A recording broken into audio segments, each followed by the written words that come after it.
including myself. If you guys can turn those off, that would be great. And I'll get started. I'm Dr. Gill. I'm with Living Proof. And we're going to talk about different things today. We're going to talk about back pain. We're going to talk about neck pain, knee pain, joint pain. And we'll talk about the different therapies we have. But I'm going to talk in the beginning about our philosophy. Our philosophy is very different than most offices in the sense that most offices, their form of treatment, it doesn't matter if it's back pain, if it's knee pain, headaches, acid reflux, stress. What do we typically do for almost everything in this country? We give a pill. It's very specific to our country. And the reason is there's only 2 countries in the world where you can market pharmaceuticals on TV. Us and New Zealand. That is it. So other countries aren't bombarded with these commercials telling you this is health, this is your problem, here's your solution, which is a med. So there's only 2 countries where that's allowed. And here's a stat. We make up 5.6% of the world's population. There's 8 billion people on the planet. Our population is roughly 330 million. We're 5.6% of the world's population, but we take 42% of all the prescription drugs on the planet, one country. And what we should be doing is asking, what's the underlying cause? How do I fix that? If it's a knee, is it the meniscus, the joint? Is it the back? Is it a disc, a nerve? Is it the joint? We don't do that. All we want to do is get out of pain, pop something, and get through the next 4 to 6 hours. So this is the most important slide to reveal why you should take responsibility for your own health by addressing the underlying causes. Most of the patients that walk into our office haven't had the issue for 2 weeks, 4 weeks. They've had it for months or years. And typically they'll do some over-the-counter or prescription med or some steroids, which I get why they do it because it helps, but it doesn't solve anything, and usually the problem will get worse over time. But what we should be doing is the minute you get a signal is figure out what's causing it. What's the underlying issue?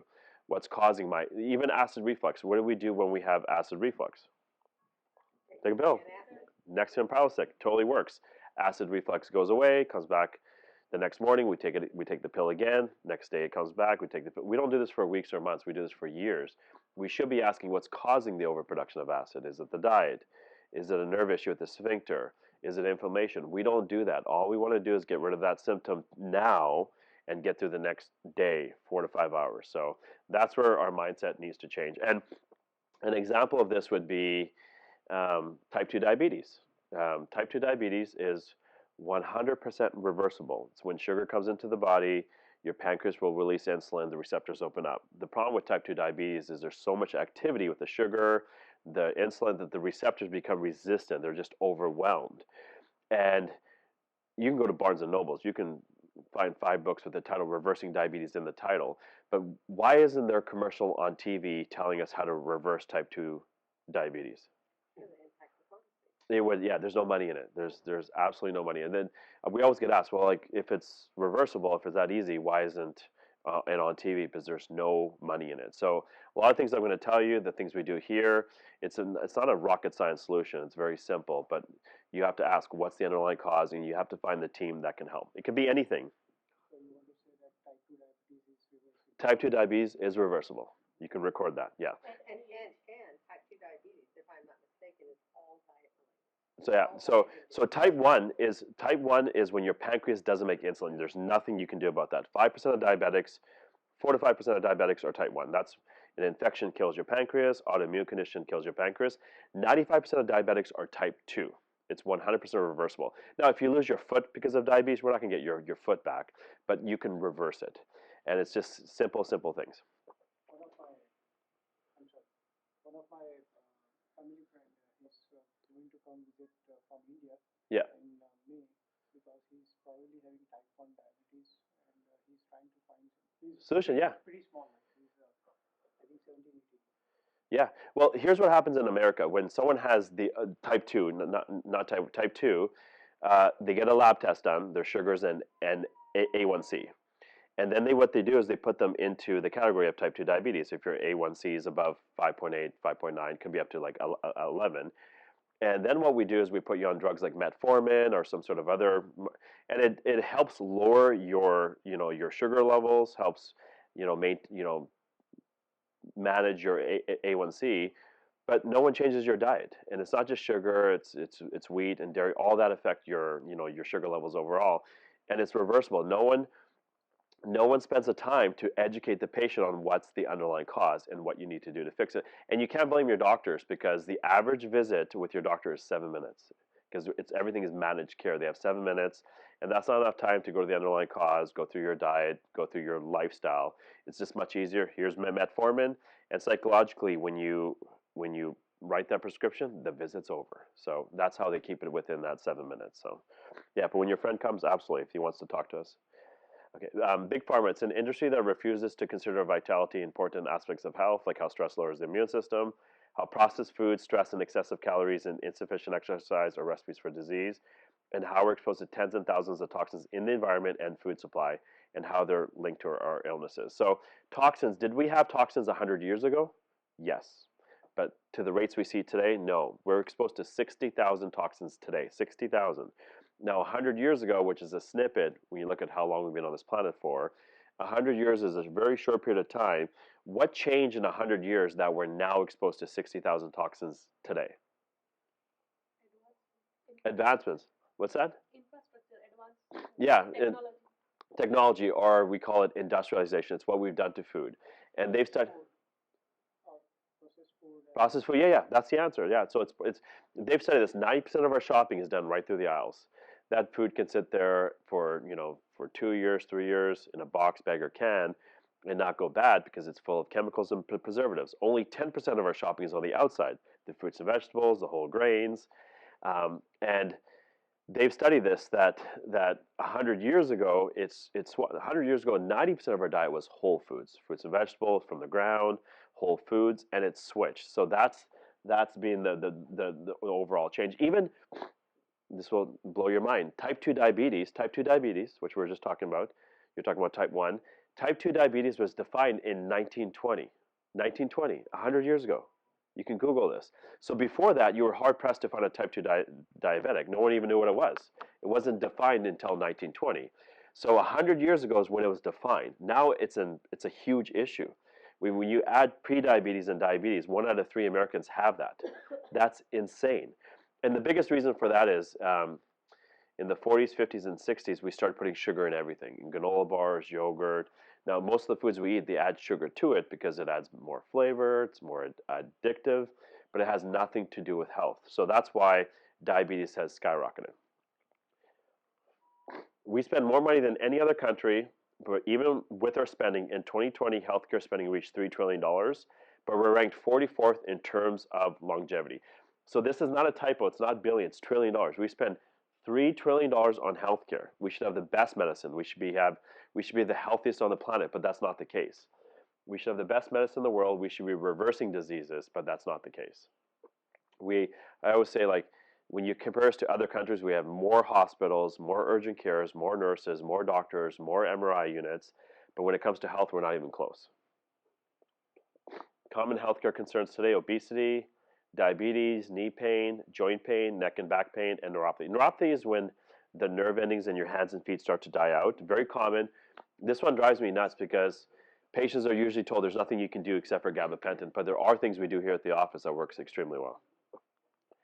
So our purpose is to help as many people as possible get out of pain, regain their health, maximize their health for the rest of their lives, regain function with reasonable expectations, create a well-defined treatment plan without drugs and surgery. And the reason I capitalize reasonable expectations is because if someone has had the issue for 5, 10, 15 years, an example would be knees. We see this with knees. They've had the problem for so long that they can't even walk. They need a walker to come to the office. If their goal is to get treatment and start hiking or climbing mountains, it's probably not going to happen. We have to be very realistic on what our goals are. Make sure we ask the patient, what are your goals? And we usually only take on cases that we can help. So, sick care versus healthcare. In America, we react when we're in a crisis. What this means is, in America, we react when we're in a crisis means that we typically wait until end stage before we decide we're going to do anything. If it's type 2 diabetes, where we've had it for 10 years and we're about to lose our toe or our eyesight, and we decide, I think I need to change the way I eat. Or if it's like a back, you might even have the same issue for 5 or 10 years, and now you're at the point where you can't even work, you can't even get out of the car, you can't even get into the car. And when you wait that many years, what's one of the only options left for things like backs? Surgery, yeah. So that's where we have to change our mindset. Remember our purpose, it's not just pain relief. How long have you had the problem? How often do you get it? When is it at its worst? How bad is it? Have you become discouraged? A doctor tells you there's nothing you can do. It's your age, it's the weather, gabapentin, and then eventually a surgical procedure is recommended. So patients do this over years. They might only have the issue for a few times a week, might not be that severe, but then it gets worse and worse and worse over time. Next step on how you think, do you take better care of your car? Symptoms are warning something is wrong. There's no such thing as a normal symptoms. You check your car, your body deserves better care than your car. So what do we do when our check engine light comes on? Well, We go get checked. Yeah, we take the mechanic, get it checked, AutoZone, ignore it. no. I go out and I take the gas cap off and I fill it up and I put it back on to see if that's. Yeah, I you troubleshoot. That's still doing something. So, but we don't do this with our bodies. So our check engine light could be headaches, sciatica, back pain. It could be acid reflux. That's our check engine light. All we do is we pop that pill. We get through the next 4 to 6 hours. After that, when the symptom comes back, we pop that pill again. The equivalent of your check engine light is just putting black tape over your check engine light. You're not solving anything. After 4 to 6 hours, it peels off. You get more tape. We wouldn't do that with our cars, but we seem to think it's normal with our bodies. So spinal surgery outcomes. Researchers reviewed records from 1,450 patients in the Ohio Bureau of Workers' Compensation database who had diagnoses of disc degeneration, disc herniation, and radiculopathy. So disc degeneration is arthritis, and it's causing pressure on the disc. Disc herniation is when there's pressure on the disc, it will push out and put pressure on the nerves. And radiculopathy is just a fancy term for nerve root irritation as it leaves your spine. Here's what they did. Half the patients had surgery to fuse 2 or more vertebrae in hopes of curing low back pain. The other half had no surgery, even though they had comparable diagnoses. So half the group had fusion, the other group had natural therapies like chiropractic, acupuncture, and PPT. And here's the kicker. After just 2 years, just 26% of those who had surgery returned to work, compared to 67% of patients who didn't have surgery at all. In what might be the most troubled study finding, researchers determined there was a 41% increase in the use of painkillers, specifically opioids, in those who had surgery. So let me sum that up. The group that had fusion, only 1 out of 4, 26%, made it back to work, compared to the other group of 67%. And their lifestyle, some sort of painkiller just to get through the day. And we see this at the office. Patients come in, more with knees, hips, and backs. They come in, we look at their intake, and it says occupation. They write down disabled. You go further on their intake, they had some sort of surgical procedure done, and they never made it back to work. And then usually they have to be on some sort of painkiller just to get through the day. April 8th, 2012 issue of New Yorker Online magazine found of the patients who had spinal surgery, 72% needed further surgery. So it's never just one surgery with backs, it's 2, 3. We had some patients with 4 surgeries in the exact same area. Painkillers, Vicodin, hydrocodone, these are your opioids. Side effects, habit forming, seizures, constipation, weak breathing, unconsciousness, unusual fatigue, bleeding, bruising, decreased sex drive. What's a side effect I didn't put on here, which is the worst side effect you can have from these type of drugs, opioids? Death. Overdose, yes. We hear it all. Patients are being told that the benefits outweigh the risks, the chances are low, but it does happen. But from my understanding of painkillers is not a solution. It's not. Yeah, it's not. You're right, and because it just suppresses the pain, and you feel psychologically you would feel that it's gone, but it's not gone. It's not gone. Yeah, it's going to come back after 4 to 6 hours. It's going to come back the next day, and that's the problem with our society.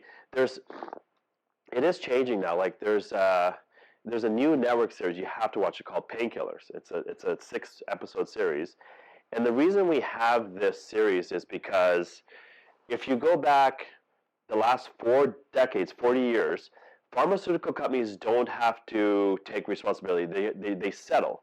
Settle is a term for when something goes wrong, they pay out.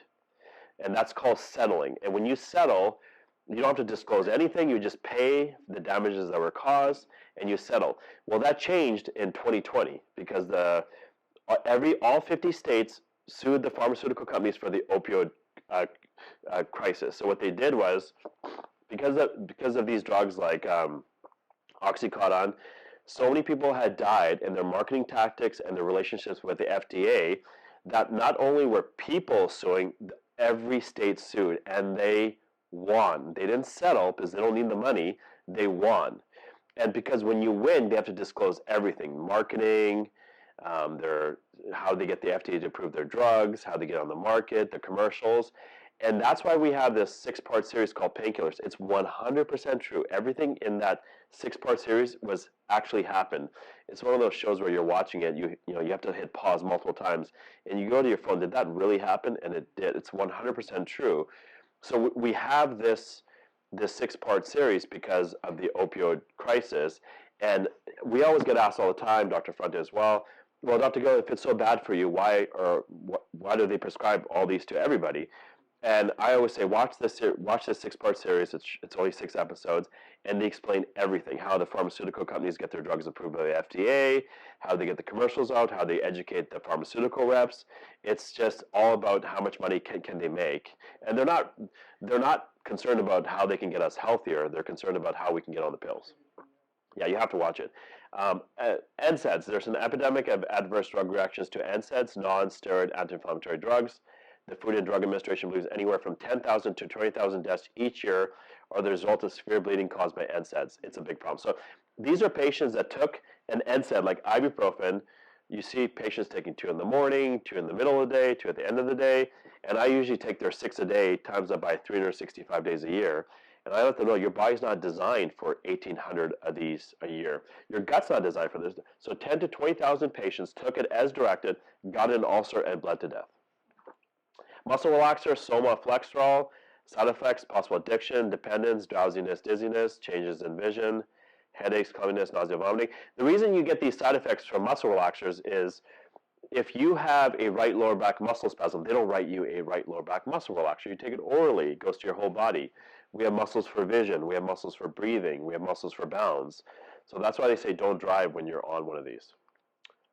And what are your options? Number 1, do nothing. Typically with this, it's not just, let's use a hip. So if you have hip issues, you're still able to walk, you might stop playing a sport, you might have a little bit of pain with going downstairs. It's not that alarming. You can get through the day, the week. You can do this for a few years. But the problem is, if you leave it, it's not just pain. You have loss of range of motion and limitations. And then medications, we do over the counter, we do prescriptions, stronger stuff. And then we start doing steroid shots. How many steroid shots can you have per year? How many steroid shots How can many have you had? There's a limit. In a year? Not in the same area. No, you're limited to 3 per year per area. And what's the side effect? Let's see if you have the answer. What's the side effect that limits you to 3 per year? Steroid shots. So that's true, but that's not you are right, which is in the next slide. But there's a reason why you're limited to 3. It deteriorates your joints, yeah. Yeah, I'll show you. Yeah, so steroid shots, they absolutely work. Their job is to get you out of pain, powerful anti-inflammatory drug, and they do work. By the time you get to your second, third one, they're less effective, but they do work. But the problem is this: osteoporosis, up to 8% loss of bone in 4 months, loss of cartilage. Low dose for 1 year can cause cataracts, elevate your blood sugar, and suppresses your ability to fight infections. So absolutely. So the side effects from these are so bad, you only allowed to have 3 per year. And we do these all day long. Actually, steroid shots in the lower back are not FDA approved. They're done all the time, but they're not FDA approved because the reason they're not FDA approved is if you compare to a different area, if you compare to a shoulder, if you inject a shoulder with steroids 3 1 year, 2 the next year, 2 the following year, 3 by the time you have 12 over a 4-year period, there's so much wear and tear there. By the time they make it to our office, there's nothing we can do. There's just so much wear and tear on the cartilage, the tendons, and the joint. But with your lower back, what's inside your joints? What's inside your bones? Your nerves and your spinal cord, so it's not even approved. We've exhausted all conventional measures. One less desperate option is to put an alternative natural medicine that has a 96% success rate. So this always reminds me of autoimmune conditions. We treat autoimmune conditions at the office. So if it's your joints, we call it rheumatoid arthritis. If it's your skin, we call it psoriasis. If it's your gut, we call it Crohn's or ulcerative colitis. If it's your thyroid, Graves' or Hashimoto's.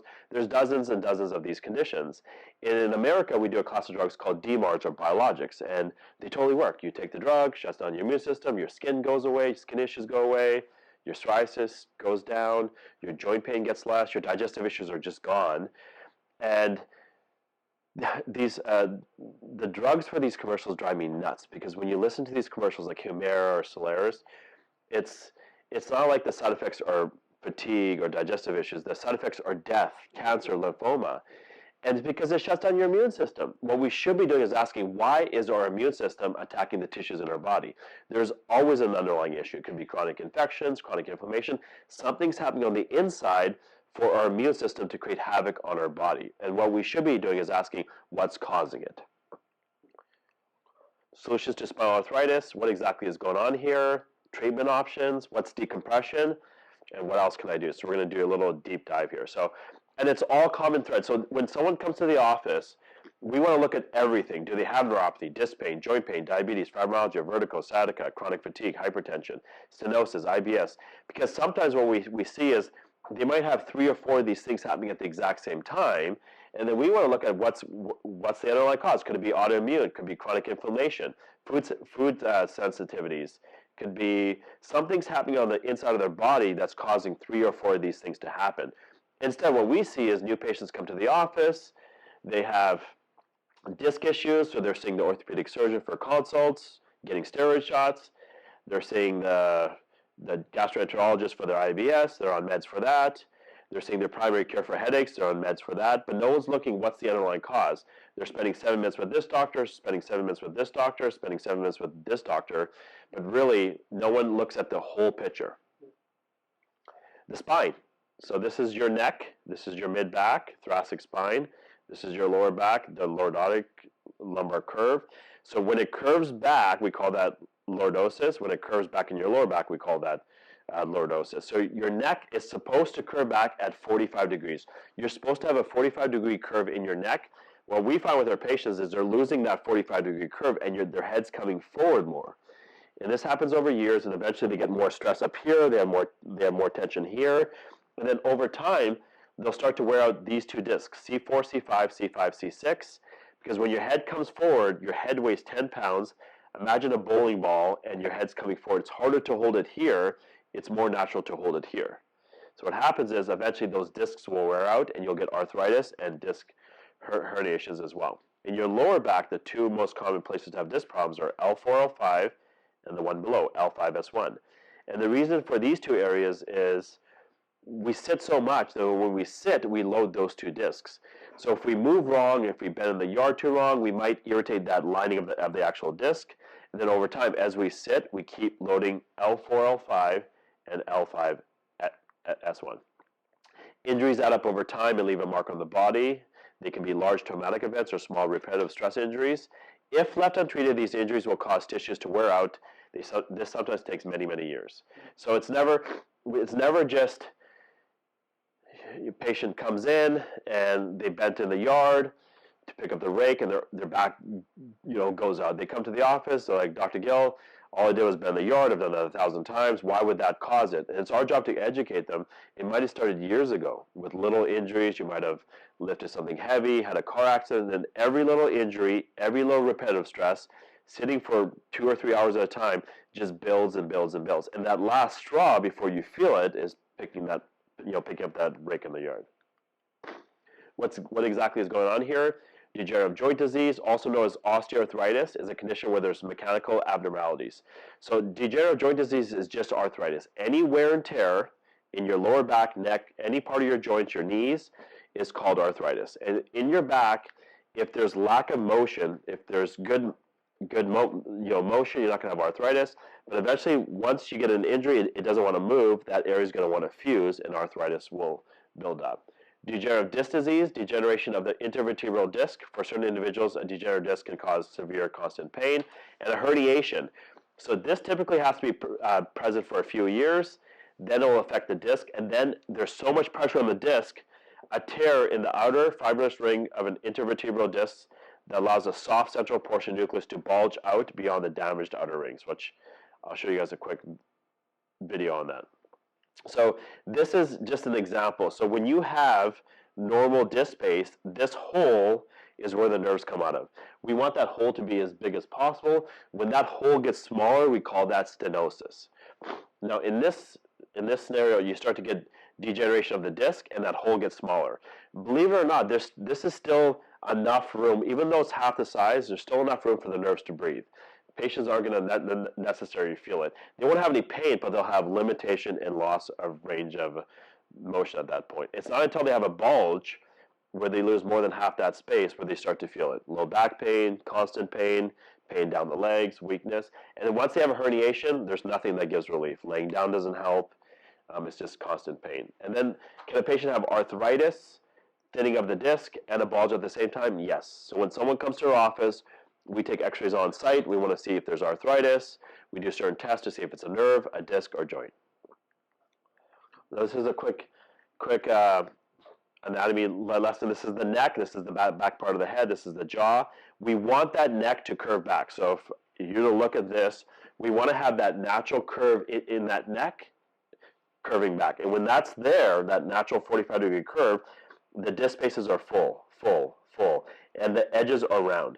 Now, when you lose that curve and your posture comes forward more, what happens is you start to lose that disc space, and you get these sharp edges, also known as bone spurs, osteophytes. So in this situation, this takes years, 3 to 5 years to develop. But once that's there, we can reverse the bone spurs. All we want to do is bring back that posture, open up the disc space so the problem doesn't get worse. Once this area fuses, what can we do at that point? Nothing. The only option left at that point is a surgical procedure. Same thing with the lower back. We want that disc space to be as big as possible. The bigger the disc space, the bigger the hole. Bigger the disc space, bigger the hole. When you start to lose that disc space, that hole gets smaller and puts pressure on the nerves. So there's different phases. There's phase 1, arthritis, phase 2, phase 3. Now phase 3, there's very little space left. When someone comes to our office in this phase, we have to be very careful on what we can achieve at the office, and we have to make sure what the patient's goals are realistic. If their goal is to start, climbing mountains and be completely pain-free, probably not going to happen.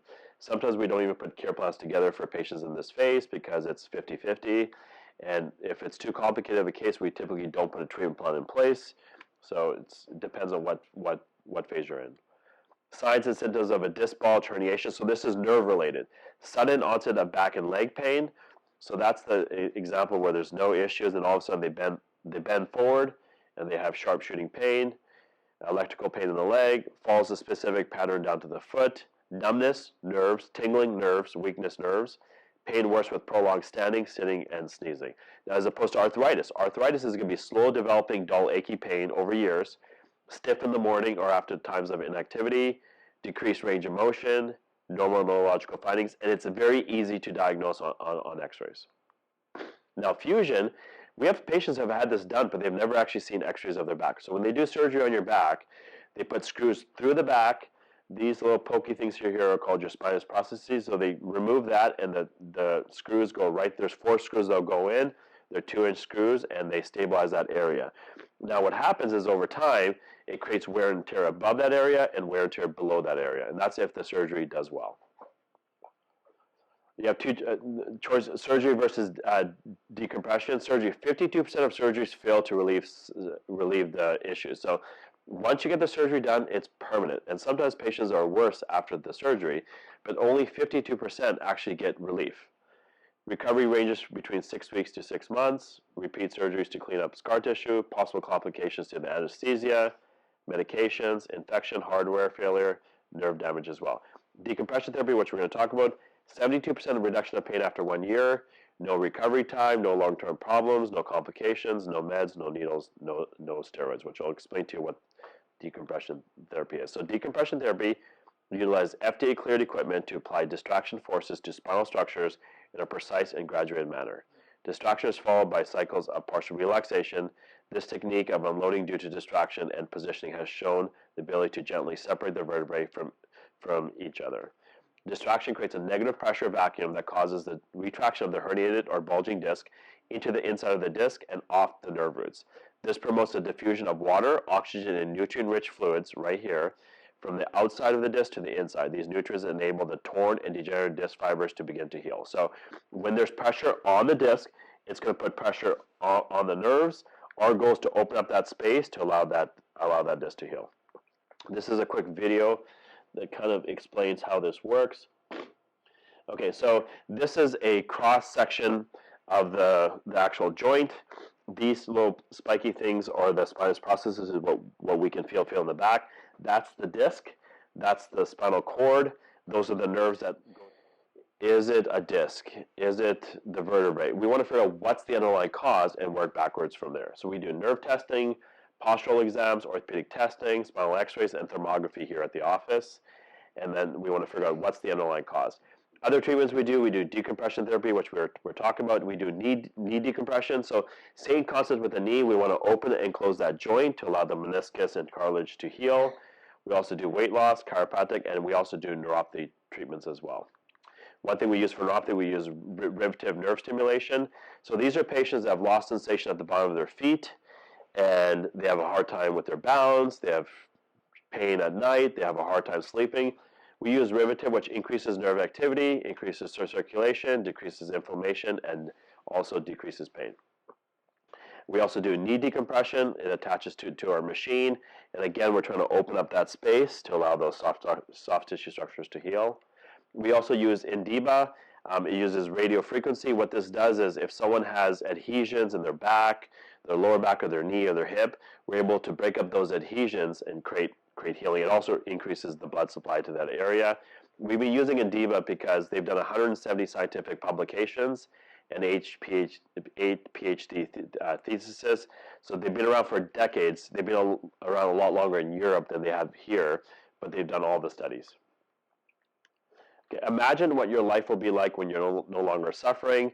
Don't normalize. And the reason I wrote down don't normalize is we see this with like 30-year-olds, 40-year-olds, 50.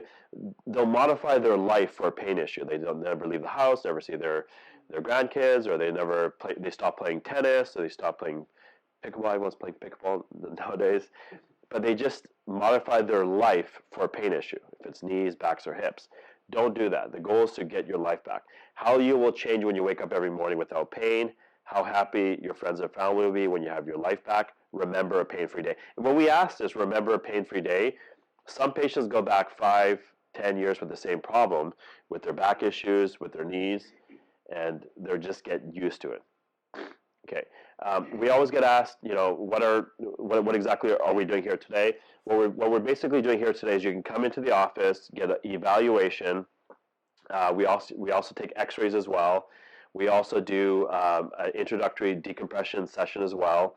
And what we do is we also put a treatment plan in place. So it's evaluation, X-rays, decompression session. And we do other things with the decompression as well.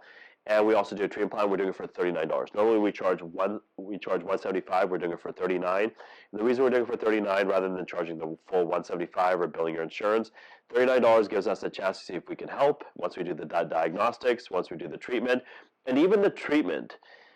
If it's your back, we want to see how you feel afterwards. We'll have you bend, walk down the hallway.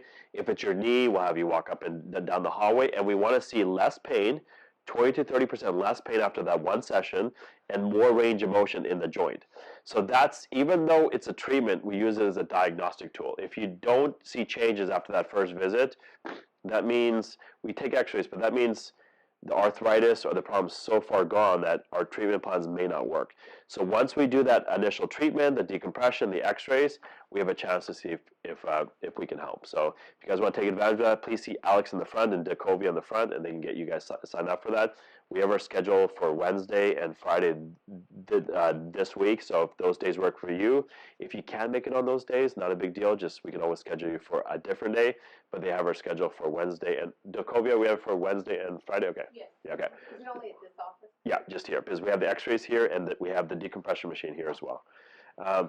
So questions. Who wants to go first? Questions. Okay.